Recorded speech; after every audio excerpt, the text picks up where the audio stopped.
Welcome to Jon The Wireless Guy. This year we are focusing on 500 subscribers. So let's take a pause, hit that like button on this video right now, and go ahead and hit that subscribe button so you don't miss any content. So today we are talking about the DuraSport 5G Ultra Wideband. Now this is from Kyocera. Kyocera has been in the game for quite a while. I first came to know about them 6 years ago when I started in the wireless industry. Before then, I would have never heard of them. Kyocera makes flip phones, and they also make smartphones. They make a rugged smartphone. So let's go ahead and unbox this DuraSport. So we have the phone in the box. We have a little quick reference guide. When we open it, it is a thicker box, so it makes me believe we do have some content in here. So we do have a cable, and we do have a brick. So this brick is a USB-A, so it is that fatter piece that we've come to know for many years. So that's your brick or your charging block. Your cable, type A USB, right, that fatter piece there, to type C. Now you'll see a lot of the newer phones have a type C to promote faster charging. So Kyocera does not have that. It has your regular type A USB, which is great because we all have these types of blocks at home, whether it's iPhone, whether it's Android, they all will fit into that brick. So this works out good for the Kyocera and those folks that have a lot of those at home. You don't have to necessarily buy more cables and bricks and car chargers and that, so you'll be good in this scenario. So we'll put this aside. Let's see. I believe this is made in, I don't want to guess because I'm not seeing it. Alright, so we've got the phone. So we have the phone on already. Very, very bright screen. You'll see you have two camera lenses and your flash, and also that's your fingerprint sensor right there. So it does have a fingerprint sensor. Your power button is on the right side. Your volume up, volume down is also on the right side. On the left side you have a quick button that you can actually add something to it. And then you have your SIM card and SD card tray.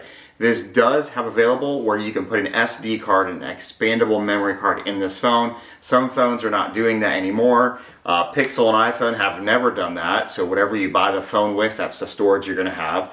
This does have 64 gigs of internal storage, but you can expand that with memory card up to 1 terabyte, which is 1,000 gigs. So a lot of information you can store on this phone. Maybe that's why they didn't go with a higher internal storage level, because you have that expandable memory available. So when you hit that side button, there we go. So programmable key. You can assign your favorite function to this programmable key. This key can be assigned as a dedicated PTT button, either via settings, programmable keys, PTT key, or PTT application.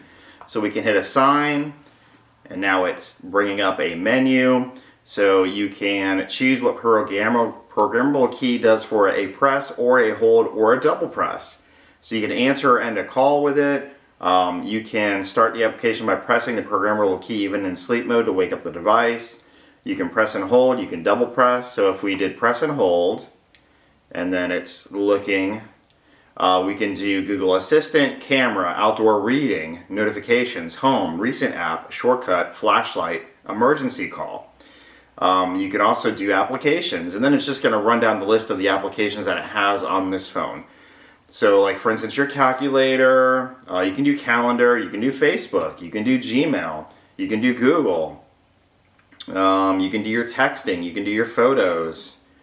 Pluto TV's on there, you can do YouTube. So a lot of different things if you press and hold it. And then you have the other option of a double press. So you also have all the same things. So it's the same items you can add, it just, you can have a two functions. So one you press and hold, one you double press, and they could be two different apps that you bring up. So if you wanted your flashlight, You could just press and hold it, or you can double tap it, whichever works best for you, and you can get your flashlight. So on the phone, still Android, right? All that's going to be the same. When you scroll up, you're going to get to all your applications. Your circle button brings you back home. Your arrow can be back, and then your square is going to bring up all the windows you had open. And then we can move over here. So on this menu here, you can edit.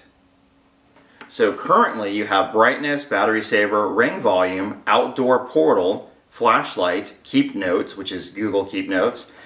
Keep Notes is really good. So in terms of the iPhone world, you have Apple Notes. You can sync it through your cloud backup. Well, Keep Notes is Google's answer to that. So for a lot of folks that have notes on their phone, you want to make sure you have a cloud backup, because if anything happened to your phone and it wasn't backed up, you would lose those notes. So we can only take information out of your phone if we can physically get it into the phone. So if it's cracked and we can't really navigate to get to where we need to be, or it's not responsive at all, or it's lost or stolen, we physically don't have it, the only way to get your information back is through a cloud backup. So make sure you have that email and that password, and you know that for your cloud backup, and make sure you are backing up that information. You have calendar, you have calculator, you have an additional place where you can click add. So when we hit add there, it's going to go ahead and either have a setting, so your setting options are those right there, or you can hit apps and it's just going to pull from the apps that you have on your phone, and it looks like pretty much every app. So it's not specific to what an app can do or not do, it's just if the app's on the phone, you can add it to that quick area. You can also edit. So if you wanted to take some of them out, you can do that when you hit edit at the top right. And it's kind of similar to when we scroll down, you have your quick settings. So when we scroll down, you'll see that list up there. We scroll down again and you see more, and then you can hit the little pencil and you can edit. So that's essentially what that is. Now, this phone, outdoor portal. So place the outdoor portal on the left side of the main home screen. You can start it by flicking right on the home screen. You can change it setting. You can change its setting later. Seems like improper English. From home settings. All right, so we're gonna do set, next. Shows a variety of outdoor information in one convenient list. So you can customize your card. You can remove the card by swiping left and right, or you can relocate the card by dragging. You can add a card. You can display more outdoor information by tapping weather or outdoor information. You can start each application. That's what that screen looks like. You can switch the location, so you can see there. Switch the activity. So now that's how it's set from the factory.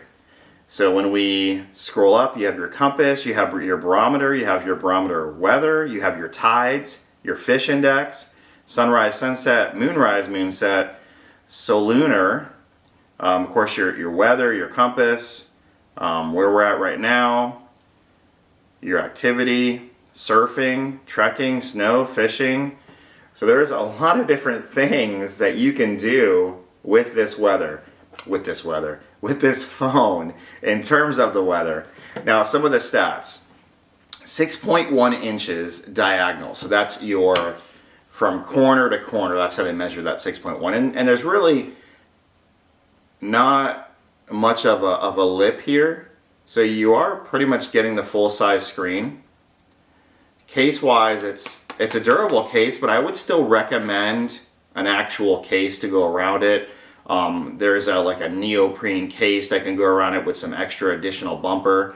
But this is a rugged phone, and it is designed to be in those elements. So you have a 4500 milliamp battery, 2 gigahertz Qualcomm Snapdragon 480, 4 gigs of RAM, 64 gigs of internal storage. Your main camera is 48 megapixels. You have 1080p HD video, Front camera is 8 megapixels, weighs 6.52 ounces, and currently it has the Android version 11. A barometer, yes. Fingerprint reader, yes, right there. You also have the flashlight we talked about. It says ruggedized. Rated MIL standard 810H for blowing dust and sand, vibration, transit drop 5 foot into concrete, functional shock, salt fog, solar radiation, humidity, temperature extremes, thermal shock, high altitude, icing, freezing, rain. That's pretty cool. Water resistant IPX8 scuba. It has obviously your Bluetooth. It has your Wi-Fi. It has wireless charging. Yes, you can wirelessly charge this phone. And for a price point between $500 and $600, it's a decent phone. And of course, price is relative. It's going to be a matter of what a customer wants. But for what you get in this phone, that's a decent price point for everything you get. There are some phones a little higher that you don't even get wireless charging. It does have fast charging, standard quick charge 4. It has a mirror cast, so you can cast to your screen depending on your TV type and whatnot. Obviously touchscreen, Gorilla Glass 6, works with gloves and wet fingers. So there is an actual glove mode in this phone. So let's see, we're gonna go search settings, see if anything is on here in terms of display. So we go to settings, we go to display, 1, 2, 3, 4, 5, 6, 7. Your 7th one down says glove touch mode. We click on it. It says glove touch mode automatically detects when the user is wearing gloves.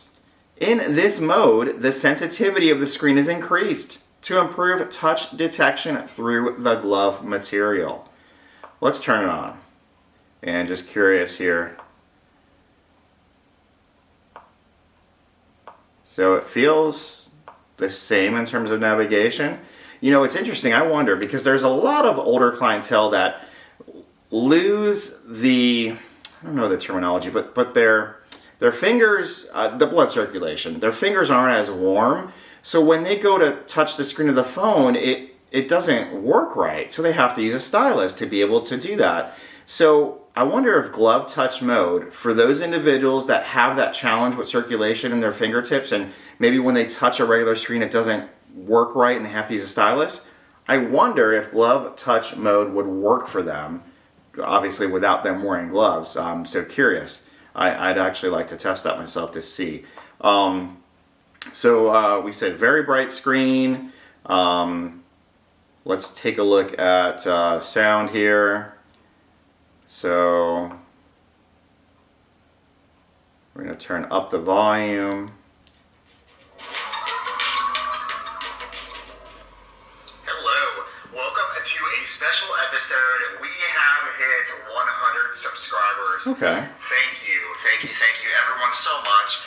Friends, family, co-workers, all of Pretty you. decent I really appreciate it. sound in terms of what I hear. I know it may be difficult to hear it through the video. Very good screen.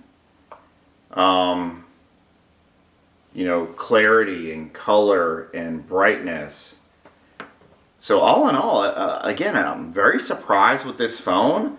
I think it's a great phone, and it's going to find its home in a lot of folks that don't want to break the bank with a smartphone.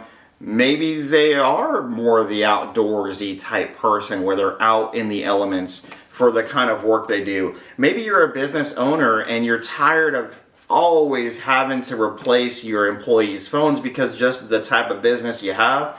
This is your phone. Again, you're not going to break the bank, and it's going to be durable and last for you. I've seen advertisements with them in the commercial for the advertisement for Kyocera. They are taking photos and videos underwater. Now you'll see, that's not covered. but it's IPX8 scuba, so you could definitely do that with this phone. Now that would void any kind of warranty with any phone. Even if they say it's waterproof or water resistant, it would still void the warranty if it has water damage. I know it doesn't make sense, but that's how they do it. Now you'll see here, manufacturer's 2-year warranty. So typically, your carrier will support the first year, and then this is where Kyocera would pick it up. LG did something similar as well. So I don't know if it says anything on here. Of course, you want to make sure you register it for sure. That definitely has something to do with it. When you get your new phone, go on to Kyocera's site and register your phone. But what do you think? What do you think about the Kyocera DuraSport? There is another Kyocera, the DuraForce Ultra, I believe it is, which is even a step up from this. Harder, more ruggedized case. All the ports are covered. We're going to be doing a video on that one as well. But what do you think about this one? Could you see yourself using it? What are the likes? What are the dislikes so far? Do you have this phone? If you have it, what do you like about it, or what do you not like about it? And as always, like, share, subscribe, and make it a great day.